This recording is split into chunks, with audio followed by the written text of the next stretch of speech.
Hello বন্ধুরা, তোমরা সবাই কেমন আছো? আশা করি সবাই ভালো আছো। তো আমি এখানে সাবুর পায়েস বানাতে চলেছি, তো তোমরা দেখতেই থাকো।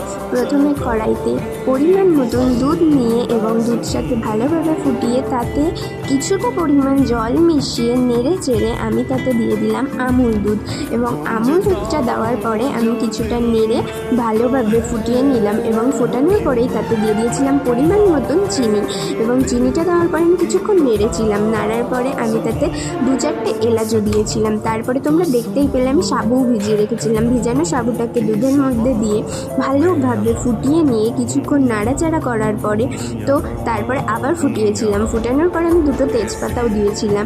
তেজপাতা দেওয়ার পরে কিছুক্ষণ ফোটানোর পরে আমি ভালোভাবে নেড়ে ভালোভাবে ফুটিয়ে এবার নামিয়ে নিলে তৈরি আমাদের সাবুর পায়েস। আমি ডেকোরেশন করার জন্য আগে থেকেই গোলাপ চুরি করে এনেছিলাম, সেটাও দিয়ে দিলাম। তো বন্ধুরা, রাধে রাধে।